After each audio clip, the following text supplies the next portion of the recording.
Salutare fraților și bună dimineața! Bine ați revenit la un nou episod de Truck Vlog. Astăzi, fraților, am zis că vă povestesc ce am făcut eu în acele 2 săptămâni în care am lipsit, în care am lucrat la o altă firmă, am lucrat într-o hală. Am vrut eu să iau așa o mică pauză de la camion și să lucru într-o fabrică, să văd și eu cum e, să mă mai liniștesc un pic așa. Ziceam, băi, lucrez la program de 8 ore, banii erau ok acolo, nu era nașpa de bani, era ok. Dar se pare că n-a durat mult și m-am întors la camion. Sincer, în fiecare zi mi-era dor de volan, să vin să stau la volan. Nu știu ce am făcut eu chestia asta. A fost așa o încercare, dar se pare că adevărata mea pasiune e tot aici. N-am putut să lucru în altă parte, din păcate. Adică din fericire, cred, nu neapărat din păcate. Na, egal. Ideea e că m-am dus, m-am angajat. Eu am vrut să intru de mult timp la firma asta.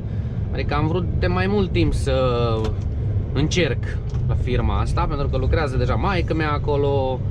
Știam cum sunt banii și așa mai departe și toate chestiile astea. Dar surpriză. În fine, încep munca. Începusem chiar lunea, frumos, ca tot omul, mișto. Și acolo unde am început eu munca, ca șef este un român.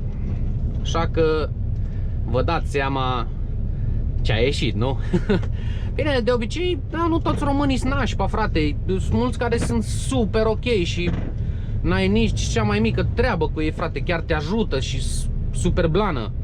Bă, în schimb, domnul ăsta, da, tu ce faci? Tai iarba. Ha. Hai că trebuie să-l depășesc pe dildo ăsta. Ideea e că mi-am făcut treaba bine, am învățat repede ce am de făcut și m-am pus pe muncă. La fel, în prima zi n-am mai avut nevoie de instrucție, mi-a arătat ce am de făcut. Ideea e că trebuia să pun niște bucăți de aluminiu, de metal, pe un robot, iar robotul acela le suda. Din acel robot, în piesele pe care le puneai, ieșea un cadru pentru cofragele de beton, acelea care vine metalul pe laterale și scândura în mijloc să iasă betonul mai plană. Și na, nu era o muncă grea, pur și simplu băgai piesele pe robot, le scoteai piesa completă, o șlefuiai la colțuri unde era sudura în afară și aia era toată treaba. Făceai altă piesă, tot așa, tot așa. După care am lucrat pe ceva prese, unde băgai o piesă în presă, apăsai pe o pedală, pac, presa făcea gaura și aia era, la fel, schimbai piesa. Acolo nu mi-a plăcut, era monoton permanent și nu mi-a plăcut. A fost nașpa. Na, ideea e că muncă nu era cine știe ce muncă, știi, deci munceai normal, adică nu te rupeai în ultimul hal. Dar românașul ăsta, frate, nu știu ce a fost cu el, băi, la orice pas, adică orice făceam, orice încercam să fac, băi, la orice pas se lua de mine non-stop. Băi, da, non-stop. Și până la un moment dat, îți dai seama, până când îmi zice că eu lucram cu un tip, cu un austriac, gen lucram la robotul ăla amândoi, pentru că nu puteai să lucri singur pe un robot. Când scoteai piesa, piesa era lungă de 3 metri și aveai nevoie de ajutor ca să o scoți de acolo. Na, și îți dai seama, omul lucra cu mine acolo și nu știu ce șlefuia el într-o zi la o freză și eu puneam materialele pe robot. Mi-aduceam acolo materiale și toate nebunire. Băi, și îmi zice că ce? Că tu stai degeaba? GPS, no tracks. Ok. Și îmi zice că ce? Că tu stai degeaba, că nu faci nimic, că ea trebuie să iei de la ăsta din mână de aici și nu știu cum și nu știu ce. Păi și zic, dar treaba lui, frate, zic, își face el treaba acolo. Zic, de ce trebuie să Păi ia eu din mână. Nu, că ce? Că tu trebuie să lucri și el să stea să se uite la tine. Și zic, what the fuck, frate? Zic, cum adică eu să lucru și el să stea să se uite la mine? Aici e un pic cam periculos. Eu am mai fost vineri pe aici.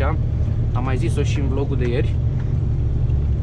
Dacă vine ceva de sus, e cam nasol. O mașină mică, hai că o scoatem. Dar dacă vine un camion sau un tractor, cum a venit mie data trecută, trebuie să dau toată strada asta cu spatele înapoi.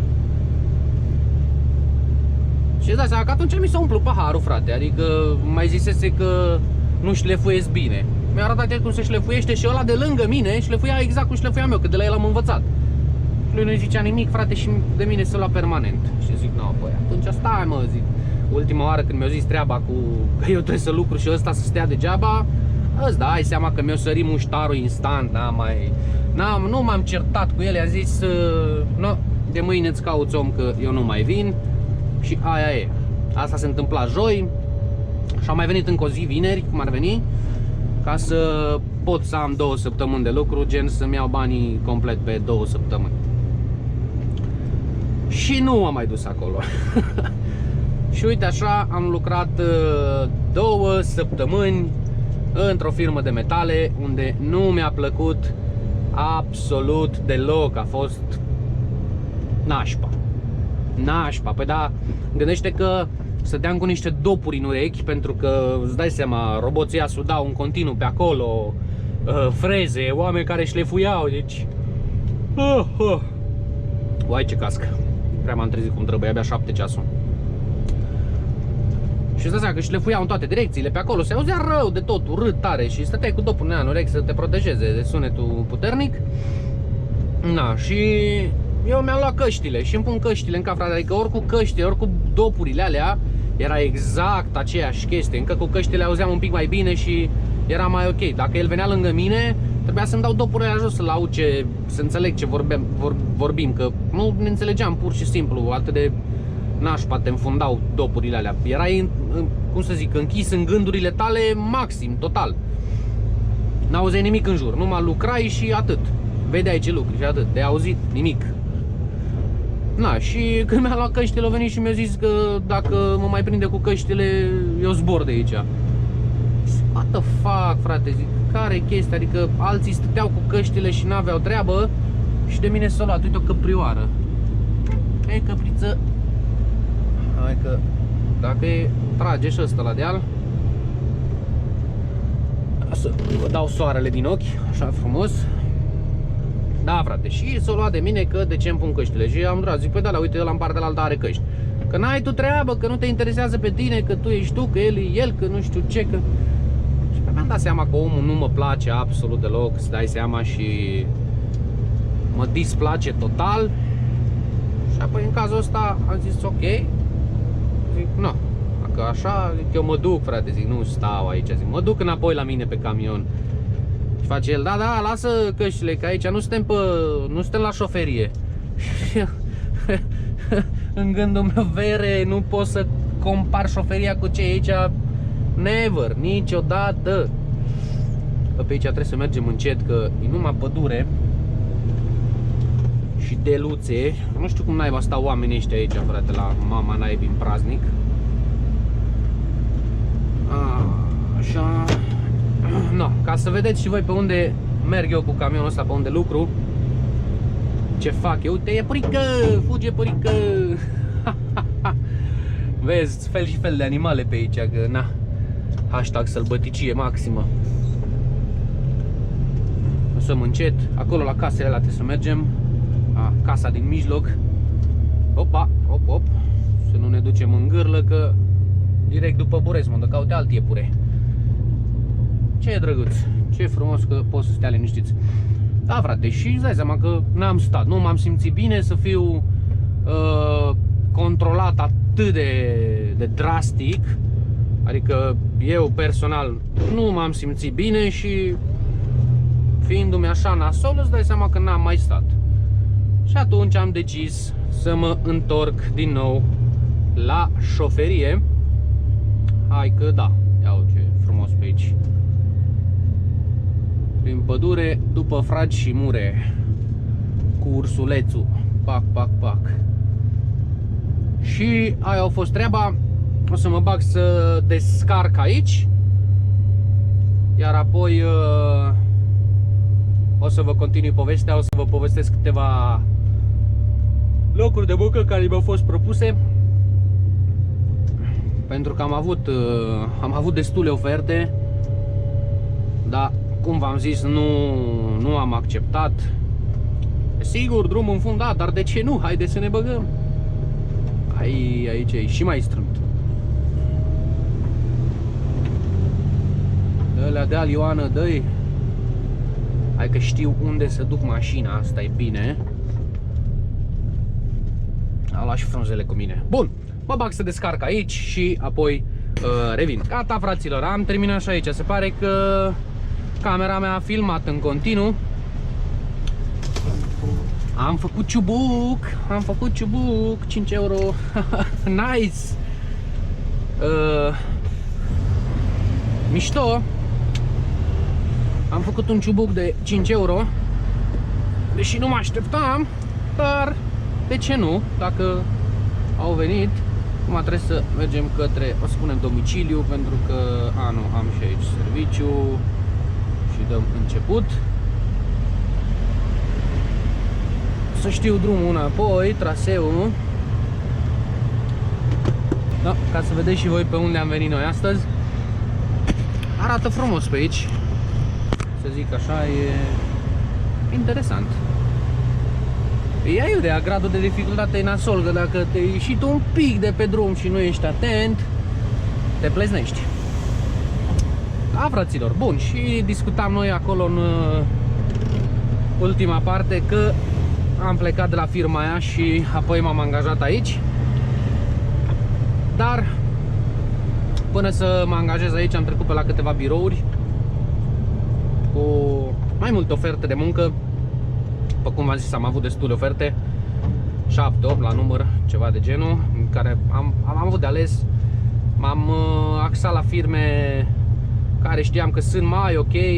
Mai găsisem 2 firme, n-am de ce să mint, dar am ales să rămân la asta, pentru că celelalte erau mai departe de mine și zic, bă, asta dacă măcar e aproape, așa, zic că e bine. Dar na, ideea e că mi s-au oferit locuri de muncă pe containere, dar trebuia să mă duc până la Innsbruck undeva și trebuia să dorm acolo 2-3 zile, după care să mă reîntorc și tot așa. Vedem unde trecem de omul ăsta, de nenică ăsta, unde mă opresc eu să trec de el. Cred că uite acolo în curbă sus. Aici se pare că putem ieși de pe drum, nu prea putem ieși de pe drum. Ba da. Hai, moșulică, că ai ieșit și tu, am ieșit și eu și bine așa. Așa, mi-e frică să ies de pe partea asta pe drum, că sunt șanțuri și mică mă răstor, naibii, să știu cum mai alunecă mașina asta și mă duc cu roatele în sus, nu poți să știi. Da, na. Oricum, ca și chestie, n-am vrut să dorm în camion, nu mi-a plăcut. Adică, pentru ce să dorm în camion? La cât să dorm în camion, mai bine mă duc pe comunitate și aia e, frate. Muncesc și ceau, pa, salut. Mă duc pe comunitate, stau o lună, vin 2 săptămâni acasă și aia e, am rezolvat treaba. Așa, dormi în camion, shit, nu-mi place. Pentru ce? Chiar și dacă veneam weekendurile acasă. E același căcat ca și comunitatea. Tot pe drumuri ești, tot acolo dormi, tot acolo mănânci, tot acolo te speli. Și nu, chiar nu am vrut să fac chestia asta. N-am fost disperat să-mi caut un loc de muncă. Am căutat așa, lejereanu, cum se zice, frumos, să caut ce trebuie. Na, și am mai primit în parcul chimic să lucru, dar mi s-a părut foarte mult stres acolo, pentru că erau foarte multe documente de făcut, trebuia să umbli cu scannerul, tu încărcai, tu descărcai, să scanezi marfa, toate nebuniile astea. Și la fel nu am acceptat. Oferta asta am primit-o chiar de la firma care m-a angajat aici, la firma asta, pentru că am avut de ales dintre astea 2 și am zis, băi, eu vreau pe asta. Mă duc la ăștia la beton aici să vedem ce e, la ciment. Ei, și uite că am venit aici la ăștia cu lucrările și e bine. Bun, amu? Pe unde? Încotro. Tot la vale. Pe aici? Pe aici am venit. Nu mai știu. Da, pe aici am venit. Să-i dăm a 5-a, că a 6-a parcă se duce prea tare. Așa să mergem încetișor. Bine, acum sunt gol și frânează bine, dar dacă ești plin, trebuia să-i dau a 4-a pe aici dacă eram plin. Hello, unde vii așa repede? Meister, ce faci? Dăm de pereți unul de altul? Ați văzut pe ăla cum a venit? Ultima secundă l-am ratat în pana mea. Am ocolit. Da. Am mai găsit loc de muncă pe cisterne de lapte. Da, acolo era o chestie tare interesantă, că trebuia să te duci, gen, tot așa camion cu remorcă, cu proțap, că ieri nu știam să-i zic, azi mi-am adus aminte, cu proțap, și trebuia să te duci cu camionul, transportai ce aveai de transportat cu camionul, după care te întorceai la remorcă, schimbai tot laptele din camion în remorcă, pentru că mergeai să iei laptele de la țărani, îl băgai pe ăla în remorcă, după care iară plecai cu camionul să încarci și tot așa. Și la fel n-am acceptat din cauza că erau pe dealuri, pe munți, pe nu știu ce. Și iarna acolo e nașpa, pentru că trebuie să pui 7000 de perechi de lanțuri pe zi și no thank you, cum s-ar zice, n-am vrut, n-am acceptat. Așa că încă una dusă pe apă. Cum am zis, am primit și pe 12 tone să lucru, ceva oferte. Dar, frate, erau de alea, păi îl întreb pe un românaș: păi vere, tu cum lucri? Păi, uite așa, că mă duc de dimineață și da mai vin seara. Dar zic, dar cât lucri tu pe zi? Ce că, păi da, el îți dă, nu știu, 15-20 de livrări și apoi când le termini. Că poți să le termini în 10 ore, poți să le termini în 20 de ore. Păi zic, what the fuck, frate, dacă eu dau să termin alea în 20 de ore, trebuie să stau 20 de ore la muncă. Da, că pana mea, că nu știu. Păi stai, frate, că nu mi se pare corect. Adică se întâmplă un accident pe stradă și sunt blocat câteva ore bune și nu pot să plec. Ceva. Stau acolo frumos că așa vrei tu, că trebuie să-ți fac livrările, nu? Nu, frate. Am stat în aglomerație atâtea ore, ți le fac mâine. Și aia e. Așa că n-am acceptat nici acolo. O altă firmă de românași. Clar era o firmă de românași, pentru că mă sună un tip, eu am postat pe Facebook că îmi caut de lucru. Gen, am postat pe pagina română de Linz. Am zis că, bă, poate cineva lucră ca și șofer, știe o firmă bună și îmi poate recomanda ceva ca lume de calitate. Am postat acolo, îți dai seama că nimeni nu a zis mai nimic și intră unul că te sun în privat. Zic, ok. Mă gândeam că mă sună pe Facebook. El intră pe mine și zice Sal. Dar numai așa, au zis Sal, dă-mi NR. Și zic, what the fuck, dar de ce să-ți dau numărul când poți să sun pe Facebook? Și i-am scris la om, zic că nu pot să-ți dau numărul, zic, dacă vrei poți să mă suni aici. Și că da, interesul tău. Și zic, ok, frate, dacă vrei să mă suni aici, bine, dacă nu, iarăși bine. Zic, eu n-am nicio treabă.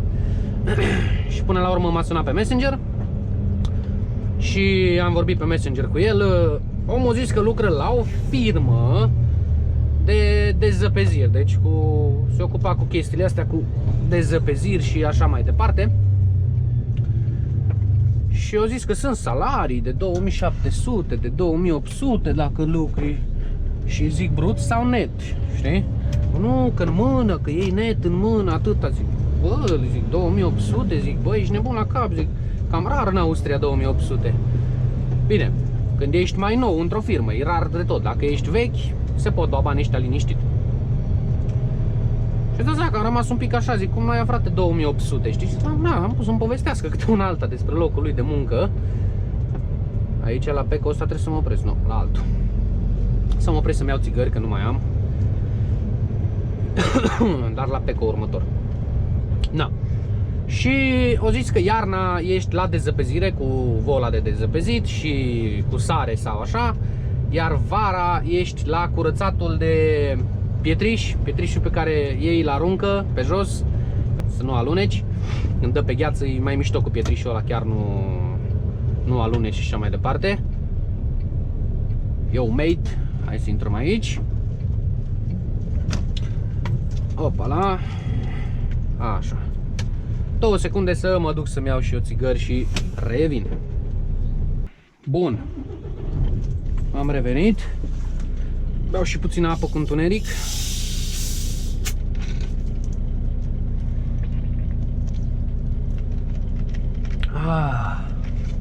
Nice. Cheile aici.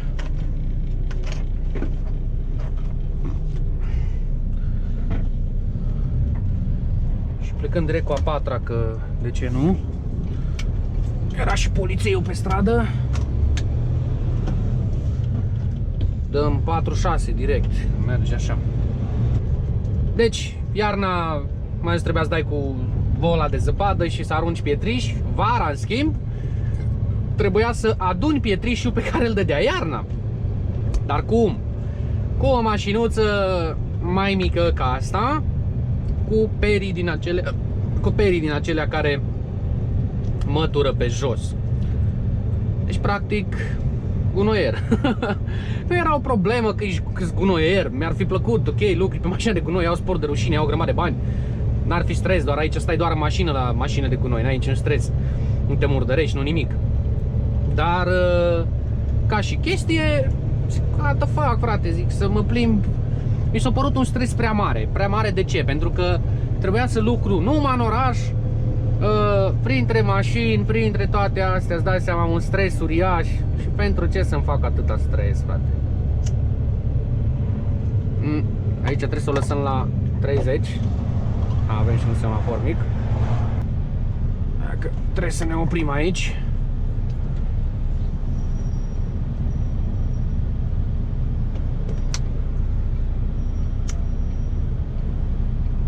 Așa, am aprins și o țigară.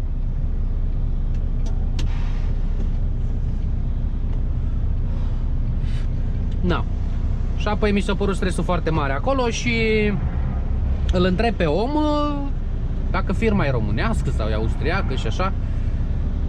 La care el îmi zice, păi sunt 12 români și 2 austrieci în toată firma. Și zic, what? Cum așa? What, ce fain să închis bena aia? Și zic, păi cum așa? Păi șeful e căsătorit cu o româncă. Și atunci îți dai seama că am zis, ok, pas, las-o așa, don't need it. Nu am vrut să am șef român, pentru că avusesem deja experiența cu românul de la firma la care am lucrat la 2 săptămâni. Și am zis că nu mai îmi trebuie, nu mai vreau, așa că o lăsăm moartă.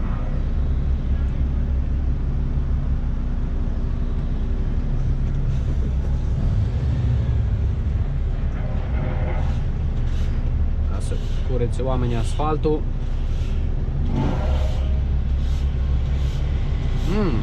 Ce fain miroase bitumul ăsta.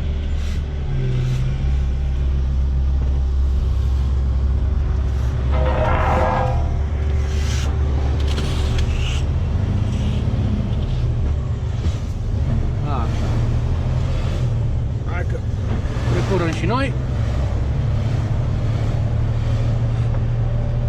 Așa. Alt loc de muncă pe care l-am refuzat. L-am refuzat din cauza orelor foarte multe pe care le cuprindea programul acolo. Adică zilnic vreo 13 ore, 14. Și la fel am zis pas, pentru că erau foarte multe, frate. Adică deci plecai dimineața la 5, mai ajungeai seara la 7, 8 acasă. Și pentru ce, frate? Adică pentru ce? Că na, până terminai programul, până una alta. Cursa nu era lungă absolut deloc, era undeva la, zic, 20 de kilometri de condus, ceva de genul, nu foarte mult. Deci chiar nu aveai mult de mers. Dar orele, frate, că trebuia să faci multe ture. Era tot așa cu basculă din asta, dar cu remorcă, cu semi-remorcă, din aceea mare. Trebuia să car furaje din parcul chimic în firma unde trebuia să descarc, în firma lor, cum ar veni. Dar la fel am zis pas și acolo și nu m-am dus. Așa că oferte sunt peste tot. Sunt foarte multe oferte de muncă. Important e să vrei să lucrezi, dar trebuie să fii foarte atent a ceea ce alegi pentru tine, unde vrei tu să alegi să muncești. Pentru că dacă nu ești atent de la început, după care o să regreți și zici, bă, că de ce am venit aici, că de ce lucru la ăștia, că dacă era mai bine în partea ailaltă, că așa mai departe. Fel și fel de chestii, așa că prima oară când te duci, discută toți termenii, discută tot ce e de discutat, întreabă absolut orice, pentru că, na, e dreptul tău să întrebi. Și ei la fel te întreabă foarte multe lucruri, unde ai lucrat, ce ai făcut și nu știu ce. Așa că și tu la rândul tău poți să întrebi despre drepturile pe care tu vrei să le ai, despre ceea ce îți dorești să ai de la un loc de muncă. Eu am vrut libertate, am găsit, bănuți să fie și acolo, șoferia să fie șoferie și așa mai departe. Așa că eu, pentru mine, sunt mulțumit aici unde sunt, e ok.